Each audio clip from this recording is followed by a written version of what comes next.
Boa tarde, gente. Obrigado por ter ficado até o final. Hoje, dia quente, aqui deu esse arzinho, deu um alento.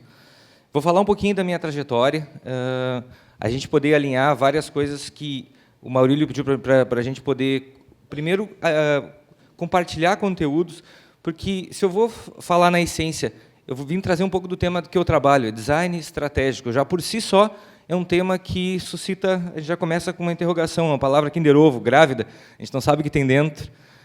E, ao mesmo tempo, design estratégico versus coaching, que hoje, para vocês, está bem mais claro, acredito que vocês vão sair daqui hoje bem mais cientes do que essa ferramenta pode fazer por vocês. E a gente começou com alimentação estratégica, depois a gente teve... passou a estratégia com o Fabiano, um pouco de posicionamento estratégico, planejamento estratégico, até chegar comigo aqui com design estratégico, a gente passa eventualmente por estratégia em finanças, etc. E é uma coisa que, se a gente vai pensar o que é a estratégia que está por detrás do coaching, também está por detrás do design, nada mais é do que pensar, planejar antes, projetar aonde a gente quer chegar e fazer as ações para que a gente chegue lá. Vou começar contando um pouquinho da minha história. Então, meu nome, como diz a minha mãe, eu tive sempre vergonha dele até os 20 anos, dizia que era Juliano para facilitar a vida das pessoas. Aí aprendi que, se eu sou italiano, eu tenho que aprender a falar Giuliano, com a mãozinha assim, porque é Giuliano o meu nome, Giuliano Cogo. Sou pai do Pietro, meu filho está fazendo 19 anos, sou namorado da Mariel. Eu nasci em Santiago, fiquei lá até os 14 anos, e vou contar minha trajetória, porque isso está intrínseco com quem eu sou hoje. Acho que a vida da gente tem muito a ver com a nossa trajetória, com os passos, as escolhas que a gente faz, os nãos que a gente diz, e principalmente os sims que a gente resolve avançar. Sempre fui muito ativo, sou o filho mais velho de 3 irmãos. Me lembro até hoje que todo mundo na minha cidade pequena, a gente se reunia e com quem é da década de 70, como eu, sabe que naquela época não tinha videogame, não tinha televisão, era praticamente a Globo, as nossas diversões elas eram na rua, era jogando bola, etc. E o pessoal se reunia para beber muito cedo, 13, 14 anos, o pessoal estava caindo de bêbado, isso era normal nessa adolescência. E eu me lembro que o pessoal se reunia para jogar carta, jogar truco, e, cara, eu não conseguia ficar sentado, não conseguia ficar parado, eu era muito curioso, sempre fui muito curioso. E isso me movia a estar buscando, desde lugares que eu queria conhecer, tomar banho de cachoeira de noite, conhecer lugares diferentes, isso estava em mim. E aí que eu fui me perceber que, mesmo sendo muito ativo, eu tinha um outro lado que eu gostava muito de desenhar. Sempre conseguia parar e me expressar muito com desenho. E, de alguma maneira, eu queria isso. Lá na década de 70, fazer alguma coisa relacionada a desenho, que eu não sabia muito bem o que era naquela época. Não sabia muito bem para que lado ia. Vim para Santa Maria com 14 para 15 anos, morar só numa pensão, e nessa pensão eu aprendi a conviver com várias pessoas. A gente morava com desde pastores, desde soldados, militares, a gente estava na faculdade, gente que era que nem eu, que estava no 2º grau. A gente aprendeu a compartilhar, aprendeu a apanhar e quieto, aprendeu a comer na hora certa.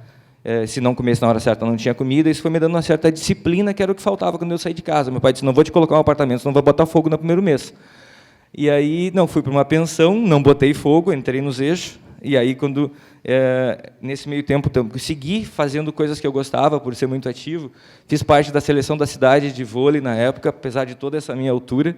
Consegui conquistar um objetivo pessoal que foi muito interessante. Eu sempre fui muito obstinado nas coisas que eu gosto de fazer. Sempre gosto muito de esporte de aventura, seja rafting, escalada, rapel, tanto que hoje estou com os 2 joelhos totalmente estourados. Não vou ter que fazer cirurgia dos 2, de tanto ter usado eles muito ao longo do tempo. Sou um cara apaixonado por música, muito, muito, muito. Sou movido por música, por sensação. E, ao mesmo tempo, o que é essa questão de trabalhar a sensação? Eu fui descobrir mais tarde também na minha profissão, que quando a gente trabalha com marca, a gente está trabalhando com sensação. A gente quer, de alguma maneira, explorar e despertar as sensações das outras pessoas. Aqui um pouco do que eu gosto. Hoje tenho fita cassete, para quem lembra, eu tenho quase 500, vinil, eu tenho mais de 1000, CD, eu tenho mais de 2000, mas hoje está tudo nessa bolinha verde aqui, facilitando a vida de todo mundo para ajudar a encontrar. Me formei, essa minha turma, entramos 40 no desenho industrial, que na época, o meu grande desafio foi conseguir explicar para minha avó o que era desenho industrial. O que tu faz? Design. Caraca, como é que eu vou explicar para ela o que é isso? Aí, nessa época, eu não sabia explicar. Eu me formei com os meus bichos. Quer dizer, na minha turma, ninguém se formou. Eu entrei o mais novo, na faculdade, com 17 anos. O meu colega mais novo tinha 35. Ninguém se formou na idade. Eu acabei me formando com os meus bichos, e a gente se formou só em 6 de 40. Isso foi em 93. E de 93 a 96, eu trabalhei freela. Para quem não sabe, freela trabalha com RPA em casa, sozinho, prestando serviço para quem chama. E em 96 eu constituí meu primeiro CNPJ, junto com essa galera. Graças a Deus, hoje todos estão muito bem sucedidos, o pior sou eu ainda, graças a Deus. Mas, nesse meio tempo, foi um aprendizado de se autogerir também. Eu não tinha patrão, era eu sozinho, e trabalhava em algumas agências aqui também, prestando serviço, até que em 96 resolvi encarar o empreendedorismo. De 96 a 2006, 10 anos, eu tentei ser o melhor designer que eu podia, focado no que eu me formei, na atividade principal. 10 anos assim, naquela época eu tinha quase 20 pessoas, com os estagiários dava 20, tinha 96% do mercado de convites de formatura de Santa Maria, que foi um mercado que eu criei. A gente, na época, quando eu entrei, os convites era tudo um chequezinho impresso de um lado só, a gente começou a criar convites diferentes, isso dava um movimento muito grande para a gente, além de sempre ter feito o que o design tradicionalmente faz, marca, identidade visual, embalagens. Chegou nesse momento, eu comecei a enxergar que tinha um abismo, realmente, entre ser um designer e ser alguma coisa que eu não entendia muito bem o que era. Era realmente a diferença entre ser um empreendedor, porque eu tive a atitude de montar uma empresa, mas eu conhecia muito pouco desse outro lado de cá, que era ser um empresário. Aqui eu tenho conhecimento, aqui é comportamento. Empreendedor é o cara que tem o dedo grosso, que muitas vezes não tem o primeiro grau, mas ele vai lá e faz. Empresário é o cara que aprende, que se ferramenta e vai tocar normalmente o negócio. Muitas vezes o empresário ele não tem comportamento empreendedor. Um empreendedor contrata um empresário para dar sustentabilidade no negócio. E eu fui buscar aprender um pouco sobre ser um empresário. E, ao mesmo tempo, as perguntas do design não faziam mais sentido para mim. O que o design respondia, raso, não respondia mais para mim. Comecei a entrar, eu tenho que responder as perguntas do negócio, do business. E o que é essas perguntas? É poder lidar com um cara e dizer, cara, fazer só a tua marca, quero fazer a minha marca, se eu olhar só para o gosto, para o estético, que é o olhar do design, eu posso muito bem estar tratando, como eu digo, cheguei com dor no joelho, vim quer fazer tua marca. Eu não questionei nem se teu nome está certo. Posicionamento, nem sei o que é. Resolve esse meu joelho. Se eu resolvo o joelho, daqui a pouco está doendo o outro. Se eu resolvi o outro joelho, daqui a pouco é dor nas costas. Não me dei por conta que ali tem uma empresa e que, muitas vezes, se eu não tratar o todo, o ser, eu tenho que dizer para ele que ele está com sobrepeso, que ele tem que fazer ginástica, mudar a alimentação, aí é o olhar do business. As perguntas do design, lido muitas vezes, gosto ou não gosto. Se eu sou colorado, não gosto do azul. Se eu sou gremista, não gosto do vermelho. E aí é o momento que eu, entendendo de business e sabendo as perguntas certas, eu começo agora a fazer conexões entre design estratégico e coaching. Uma grande sacada aí sempre é, usando as palavras do Maurílio, é ser um bom escutador. E o que é um bom escutador? Principalmente, é um bom perguntador. O coaching foi, para mim, está sendo, porque é um processo, me tornar um melhor perguntador. E o que é um melhor perguntador? A pergunta certa faz toda a diferença, não é a resposta. É como a gente pergunta. É até uma própria sacada, de repente, perguntar até por que 3 vezes tu chega um pouquinho mais perto da resposta real. O primeiro, por que não chega? E ser um melhor perguntador me faz ser um melhor resolvedor de problemas, que é a essência do negócio. E esse resolver problemas também é através do design, sim, mas é a questão de eu poder, muitas vezes, dizer com o cara, velho, não gostei da tua marca. O problema é teu, mas ela é adequada para o teu negócio. Como assim? Tu não é público-alvo do teu negócio. Tu viaja para a Europa uma vez por ano, tu anda de carro importado, tu quer vender embalagem para o público classe C. Se tu está me contratando para resolver um problema do teu business, isso é resultado. Então, tu pega teu gosto, bota na tua gavetinha para os teus livros, para os teus CDs. Porque se tu não está me contratando, é para dar resultado. Posso dizer isso hoje? Sim. Eu não digo essas palavras. Claro que não. É uma questão de jeito de falar. Estou sendo aqui dramático, mas, ao mesmo tempo, tem a ver com que posso hoje falar, sim, isso, porque eu não estou tratando só com gosto. Se eu trato com ferramentas só com design, aí sim, eu caio simplesmente gosto, não gosto, faz outro. Então, nesse momento que as perguntas começaram a fazer mais a diferença, eu vou contar um pouco também da trajetória que entrou o Empretec na minha vida. O Empretec no Sebrae foi muito transformador. Quem não fez, procure e faça. Faz muita diferença para quem está nessa carreira de querer empreender, entender mais de empresas. Depois eu fiz uma formação em gestão empresarial na FGV, uma especialização em gestão de marcas na SPM, uma especialização em design estratégico, que é como a gente faz hoje na Unicinos, em Porto Alegre, e um pós-MBA em gestão estratégica de serviços na Unicinos. E aí finalizei as formações esse ano com o Practitioner e o Advanced Coaching, junto com o Maurílio. Falo isso para falar num conceito que já foi falado aqui do indivíduo T, porque isso faz todo sentido para mim, a partir do momento em que eu tenho uma formação de matriz de mais de 20 anos trabalhando com design, mas, ao mesmo tempo, eu tenho uma formação que ela não é rasa em várias outras áreas.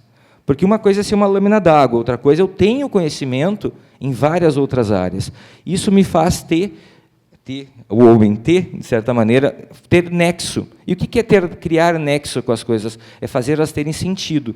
E, à medida que eu conecto vários conhecimentos, eu consigo fazer soluções, ou dar soluções, muito mais sistêmicas. Não é uma solução só pelo olhar do marketing, só pelo olhar do design, só pelo olhar da administração, ela é integrada.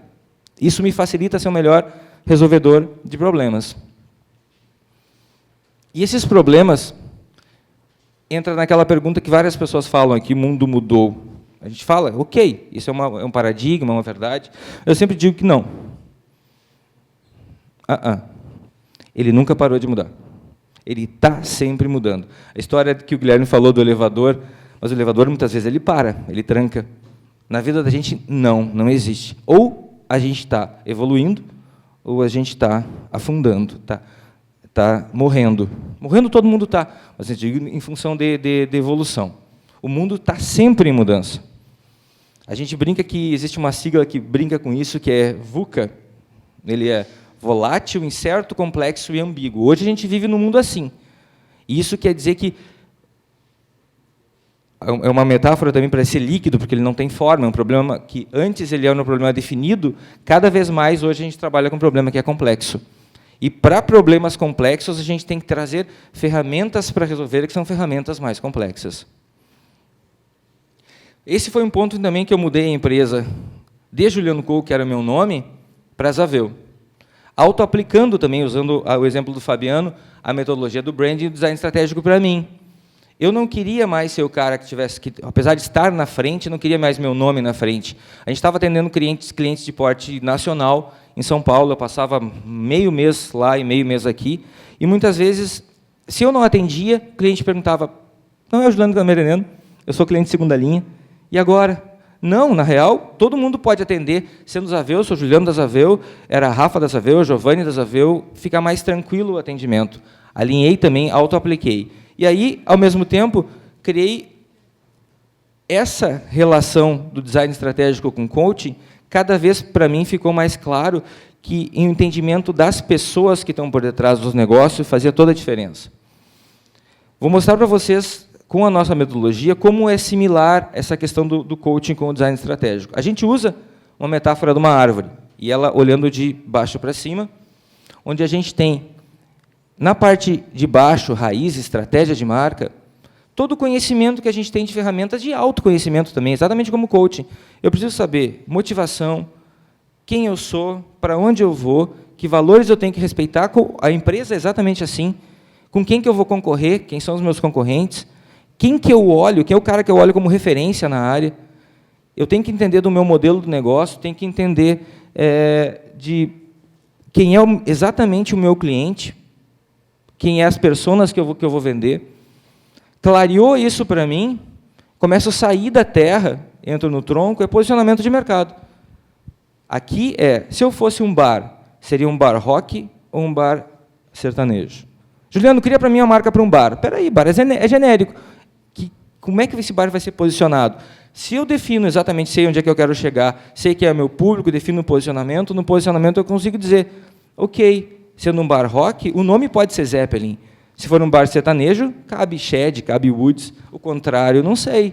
Ponto de venda também. Isso só se define se eu tenho um posicionamento claro. Posicionamento é deixar muito claro por que contratar de mim e não do meu concorrente. Qual é o benefício que eu entrego para quem está comprando de mim? Aí é muito mais fácil dar cara. Identidade é o fruto, da forma. Também como coaching, clarear o sonho. Aqui é a materialização do sonho. É muito similar as duas metodologias. Aqui eu começo a dar cara para o fruto. Crio o nome, crio a marca. Crio o nome para um bar. Então, mesma coisa. Ele é rock ou é sertanejo? Eu tenho que definir ele no posicionamento, senão é vago.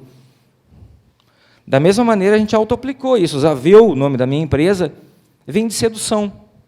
Vem da palavra sedução, na língua sérvia. Por que sedução? Porque a gente quer trabalhar seduzindo com estratégia, seduzindo com posicionamento, seduzindo com design, seduzindo o cliente do meu cliente. Eu auto-apliquei a metodologia também.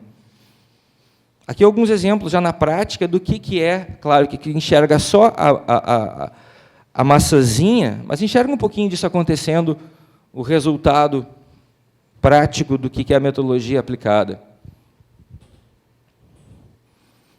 Em alguns casos, mudança de nome também.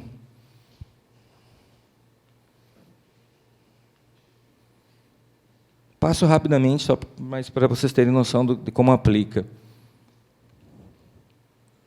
Esse conceito que a gente trabalha é do design estratégico. Compartilho com vocês que quem trabalha com produto sempre vai entregar um produto através de um serviço. Quem trabalha com serviço, então, mais forte ainda. A gente tem uma oportunidade em comunicação, de como comunicar a nossa proposta de valor, e principalmente em distribuição, que tem a ver como eu colocar o meu produto ou o meu serviço na mão do cliente.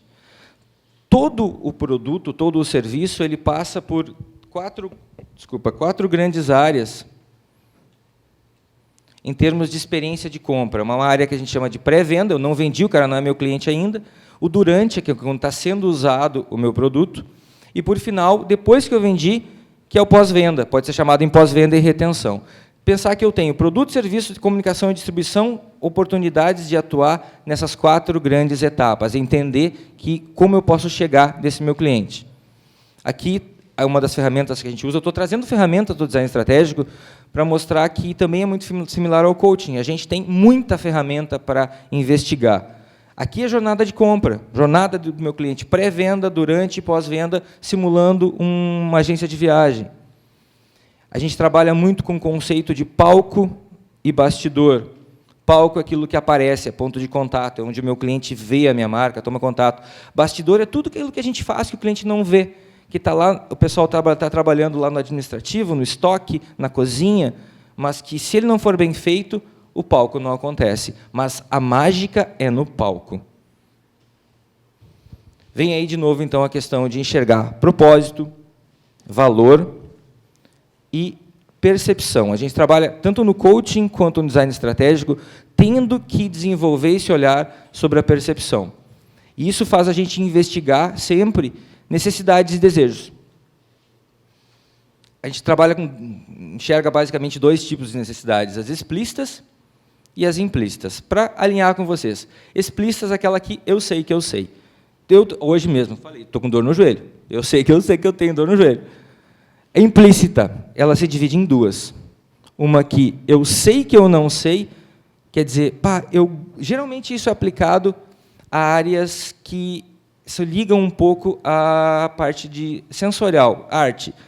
Design, música, arquitetura, todo mundo tem um pouquinho de design, de arquiteto, etc., porque é normal, a gente gosta ou não gosta das coisas, ok? Mas é aquela coisa, eu gosto disso, mas não sei muito bem porque eu não gosto, ou eu não gosto disso, mas eu não sei muito bem explicar por que eu não gosto. Eu sei que eu não gosto, mas eu não sei dizer. E a última é a que eu não sei que eu não sei. É aquela coisa que, quando acontece, aqui entra uma inovação quando é disruptiva, aquela coisa que, puta que pariu, como é que eu não tinha me dado conta disso? Eu não sabia que eu não precisava, quando eu tinha um telefone que tinha só teclinha, usava para SMS e falar, surgiu um telefone sem tecla, cara, eu posso acessar a internet, eu não sabia que eu precisava disso. Eu não sabia que eu precisava disso. Entra nessa necessidade implícita. Conhecer isso, então, desenvolver necessidade implícita e transformá-las em explícitas, é o que a gente precisa fazer, tanto no coaching, quanto no design estratégico, quanto em qualquer projeto. É tirar aquilo que está, cavocar e realmente deixar claro essas necessidades em explícitas. Para isso, muito tem a ver com esse conceito que a gente chama de qualidade percebida. A qualidade percebida é formada de duas grandes partes: promessa e a qualidade esperada. A promessa é tudo aquilo que eu defino entregar. A minha empresa define entregar pizza, por exemplo. Qualidade esperada é o cliente ali com o mundinho dele esperando tudo que ele espera de comer pizza. É o amarelo. Esse verde é onde a minha pizza encontra a expectativa dele. Quer dizer que muito do que ele queria eu não atendi, e eu trabalhei muito aqui e ele não percebeu. À medida que eu vou, então, entendendo das necessidades implícitas, transformando em explícitas dele, perguntando para ele, da mesma maneira que o coach, sento, pergunto, isso vai trazendo para fora as necessidades, eu vou conhecendo mais o que ele quer e vou cada vez mais melhorando a minha entrega. E até a medida que eu chego nisto. Ainda assim, ok, dei conta de tudo que ele queria. Essa figura está correta? Pergunto para você, sim ou não? Sim ou não? Por que não? Exatamente, Fabiano. Eu dou conta de tudo que o cliente queria, mas ainda assim, todo esse azul, eu estou trabalhando para caralho e ele não está vendo. Quer dizer que eu posso fazer isso. Não adianta eu dar lapidação em muita coisa que ele não vai enxergar. Eu costumo brincar, não adianta eu lustrar embaixo da cadeira, se, às vezes, a cadeira está suja em cima.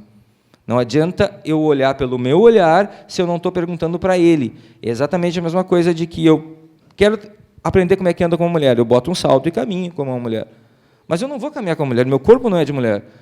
É muito diferente eu simular um papel do usuário do que acompanhar uma mulher caminhando de salto. Aí sim, eu vou perguntar para ela, perguntar para o meu usuário. Aí eu consigo, ok, eu estou dando conta de tudo que ele quer e ainda assim superando a expectativa com o mínimo de desperdício. Isso só acontece com metodologias que a gente chama de inovação centrada no ser humano. Ela tem que ser centrada nas pessoas. Isso passa por metodologias que se chama, uma delas, ferramentas, o Design Thinking, que as pessoas brincam que tem que botar a língua no sala da boca, ela fala, thinking, é meio chatinho, meio estranho de falar, mas nada mais do que isso é uma ação, mas um modo, uma maneira de pensar. É uma maneira de pensar como um designer. Isso tem a ver com o quê? Principalmente enxergar que a inovação e a criatividade que estão por detrás, ela tem um conceito que é a ideia e a ação é igual à criatividade. Ok, eu tive uma ideia e botei ela em prática, senão ela é só uma ideia. Mas uma inovação é uma ideia com ação, mas que ela tem que dar um resultado. Se ela não der um resultado, ela só pode ser uma invenção ou arte, simplesmente. A gente alinhando isso, a gente tem um olhar de que uma ideia é uma coisa versus execução. Esse percentual é real. Quando a gente fala que não gosta muito de compartilhar ideias, etc., de trazer as ideias à tona, muito pelo contrário. Tragam, mas a gente receber inputs e conexões de outras pessoas para melhorar as nossas ideias é muito forte, é realmente algo que faz muita diferença, mas, principalmente, a questão de que uma grande ideia no papel é só 5%, uma ideia de merda bem executada é 95%. Agora, pensem, uma grande ideia com uma execução pífia é um produto meia-boca. Uma baita ideia com uma baita execução é uma inovação realmente que faz a diferença. Então, a grande sacada está na execução. Se a sacada está na execução, o processo de aprendizagem tem que ser experiencial. Para ser experiencial, tem que botar a mão na massa, é execução. E isso ele envolve uma metodologia que é muito simples.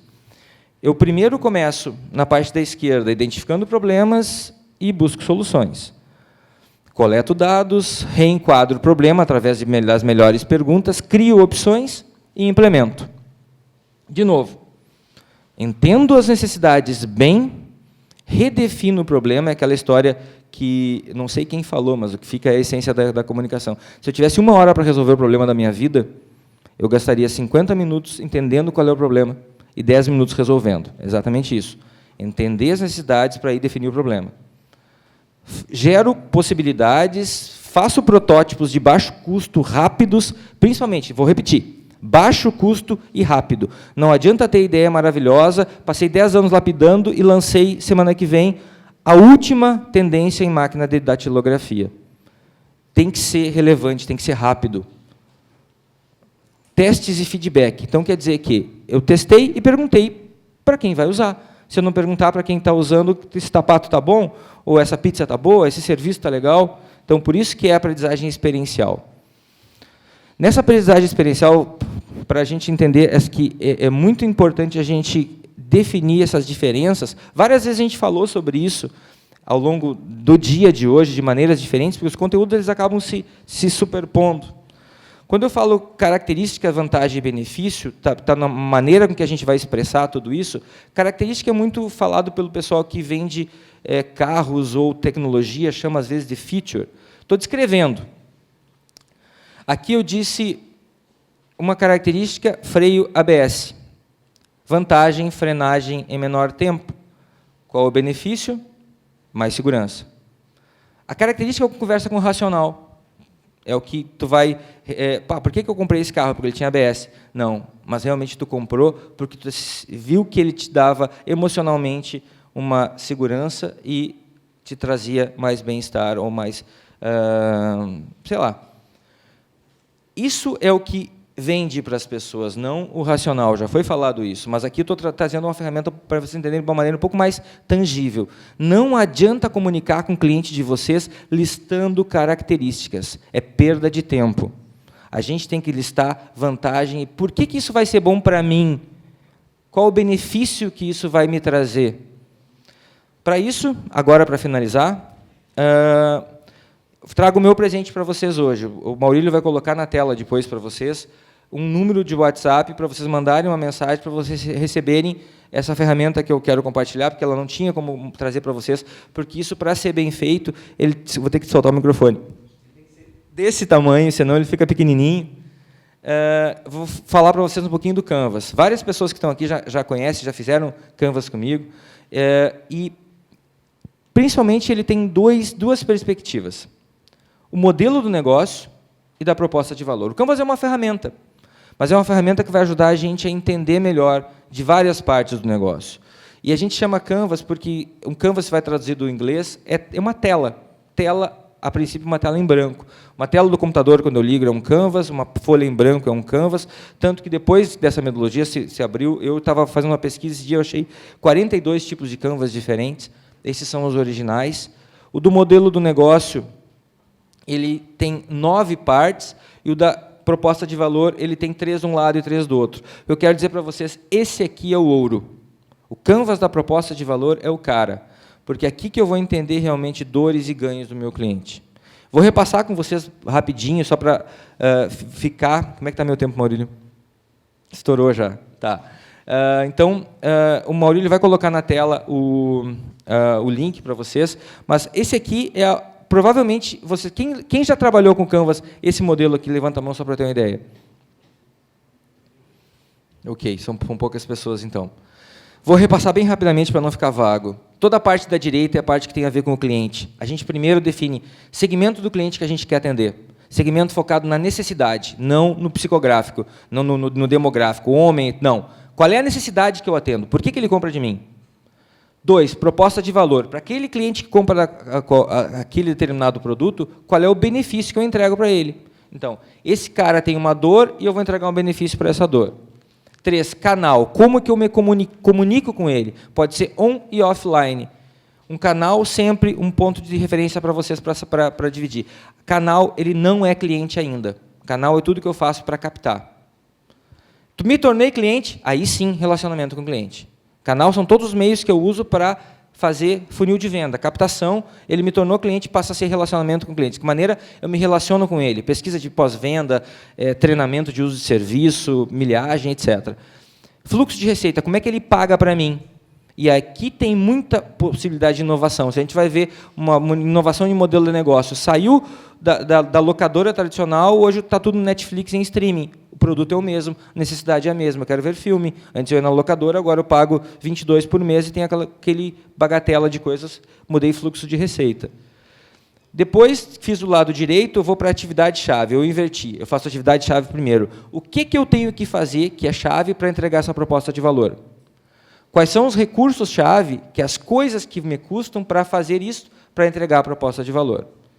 Penúltimo, parceria-chave. Quem é que agrega no meu negócio para que eu não tenha custo fixo e traz mais especialização? Gente que eu posso, eventualmente, trazer para atividades pontuais, sem precisar contratar, e vai me ajudar a entregar a minha proposta de valor melhor. E estrutura de custo, aquilo que mais custa no meu negócio. Feito esse, observem, 1 e 2. Eu abri ele lá em cima. 1 e 2, 1 e 2. O segmento de clientes, eu vou entender dor, ganho e tarefa. Dor, fisiológico, estou com fome. Ganho, que legal se o restaurante estiver limpinho, que o prato esteja limpinho ou que esteja climatizado. Isso é muito pessoal de cada cliente. Para alguns clientes, a dor é, fui mal atendido, está fodido, velho, não volto.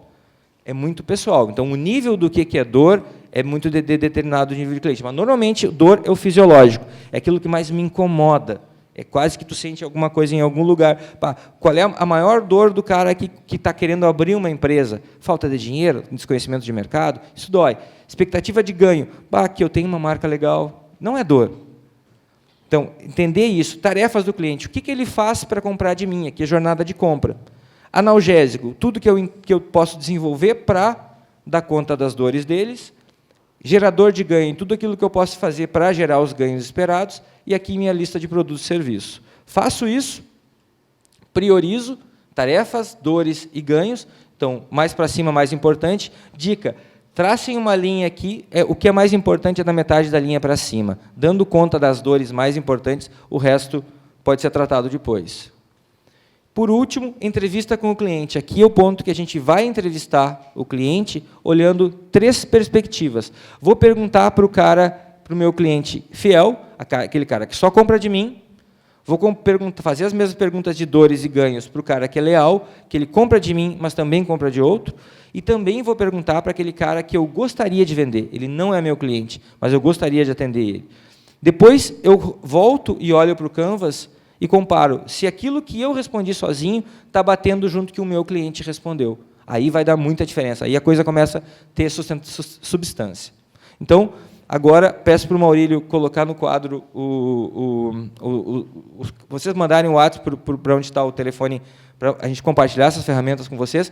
Meus dados estão na tela. Qualquer dúvida mais aprofundar sobre esse assunto, fico à disposição. Obrigado pela oportunidade. Excedi demais meu tempo. O próprio do Egbert está ali, está louco para já entrar aqui. Peço desculpa e, mais uma vez, obrigado pela oportunidade. Valeu.